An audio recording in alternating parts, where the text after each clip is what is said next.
with him available, you had no choice. You had to bring him in. He's one of their best players, and he could be a telling in for Belpost Hill. And Broman in Dale, who was never not going to play today, so he's back in after the shoulder injury and leading the side again this afternoon, and he's a good in for them as well. Yeah, pretty positive in for them, I think. As I said, he would have played with a broken leg today. There was no way known he was not going to play. I reckon he would have just about chopped Riccardi's head off here. He said, no, you're not playing. But, look, it's good that he's been able to get into this game this afternoon. And he's just one of those kids that just goes about his game the right way. He plays it pretty hard and pretty fair. But you can bet your bottom dollar that every pack that's won there, he'll be on the bottom of it trying to get the ball out for his teammates this afternoon. So it will be some good inclusion along with his cousin there and Matty Tyquin. The two young kids finished first and second in their best and fairest, and they'll be a pretty important part this afternoon. Who? Speak. No. Nah. This is the one they were supposed to fix last time, but they couldn't fix, and might as well throw it to the tip. These idiots. Fano and his mob that just can't fix nothing. A bit overly dressed here, Alex, for the box. Have a look at this, mate. Alex is in the box with a suit and tie. You're going out with the league bikes tonight, aren't you? He's actually going. You've already got a seat in the bus. I didn't know there was a party. Of course you didn't. He looks like he's going to a wedding. Bannockburn won the second semi-final against Inverleigh, walk straight into the senior grand final this afternoon. Belpost still done it the hard way, though. They went down by 3 points to Inverleigh in the qualifying final, then had to come back in the first semi-final to defeat Thompson, and then last week were able to get over the top of Inverleigh in the preliminary final. So they've done it the hard way, Belpost Hill. But Grubby, 9 grand finals in a row. It's an amazing effort from the club. Well, I think we were sitting here saying last year, 8 grand finals, it was amazing. Yeah, I know. It just keeps getting more amazing as the years go by. But this time they're not the favourites. This time they've got a whole lot more hard work to do. And I tell you what, they need the fresh legs. They need fresh legs. And Fano, you can take that, put it in the toilet. Doesn't work again. Unbelievable, this music mob. They're no good. Well, don't work again. Keep going. Keep talking. And I tell you what, as you said, there's going to be a lot of more hard work to be done today, and I'm not quite sure they can do it, Smitty. Yeah, as I said, Grub, it is a tough ask, but as I said, if there's one side in our competition that can do it, this is the side that can.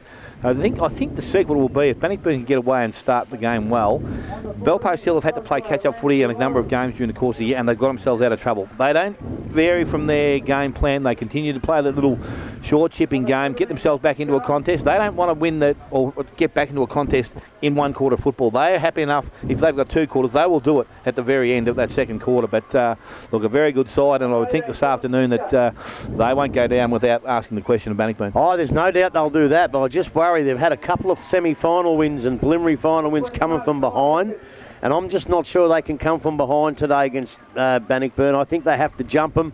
If they don't jump them, they're going to be playing catch-up footy, and I just wonder if there's enough run in their legs. Although, I know we called Matty Tyquin injured in the second semi, he got best on the ground, but talking to his dad, he has osteitis pubis and he's not 100%.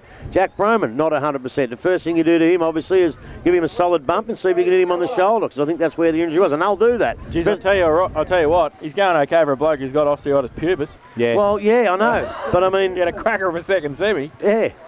He's so strong through his midriff, though. Like he's a strong kid, and he stands up in tackles, and that's a real benefit for him, I reckon. He's just... he's really improved in that area. Now, whether the time at Bell Park has got into that, I'm not too sure, but definitely the way he goes about his footy now, as I said, I like kids that don't go to ground when they play footy. The young kid that plays with Inverleigh seconds called Harry Lamond, he played out there this afternoon. He's another kid. Very rarely do you see him on the ground, and I think that's great for a kid to be able to do that and still be able to manage and hold the football in their hands. Oh, no doubt about that, yeah. All right, well, it's... What got going on here, Jace? Bannockburn and Belpost. Oh, look, it's all happening here at the GDFL. I could do that in my heyday, Grub. No? I could do that in my heyday. Yeah. It's all happening at the GDFL Grand Final. Don't worry about that. It's Bannockburn and Belpost Hill. We'll take a break, come back, have a bit more of a look at the preview of the Senior Grand Final this afternoon between the Panthers and the Tigers. You're listening to 94.7 The Pulse. Maybe not that. They might be. Grappa. I haven't been able to do that for a long time. That's him too, Jace. It's on the phone. Number 52, the man of the match, Andrew Simpson. No, they're not till I get inside. So, you're saying that the output of the speed... Number 53, Grant Armstead. 52 was Fergie, wasn't it? Yeah, 53. They missed one. Number 61. Daryl Jarvis. He messed up the under-18s and he's messed up the seconds. Who's moving him out? He yelled out number 52, Armistead. It was 53. Fergie was 52. Now I'd like to call on number 13, the captain of the side, Scott McKnight.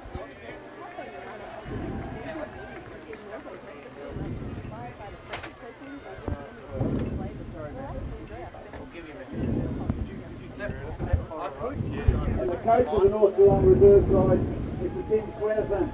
Great. It's very, we can't really hear it in the consent, so you'll have to yell at us. You'll have to yell at us when we come back.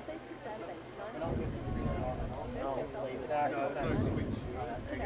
we're supposed to hear progress. Oh, well, they can get... Country's Entertainment Centre, who's into the winning Premiership Cup. Philpott. Jason Doherty's on football. Well, I can't hear. You've got to be careful when we go to breaks because we can't quite hear you. There's a lot of noise out here, so make sure you yell back to us when we're coming back. Okay. We're getting it ready. Who was it? You're back on now. Welcome back to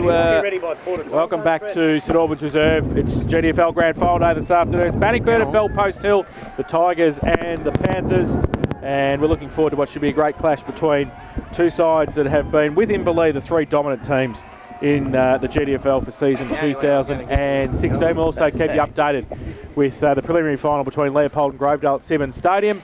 And the North Geelong boys in the reserves just receiving the Buckley's Cup for season 2016. They had a win 13-12-90 to Inverleigh, 10-5-65 by 25 points.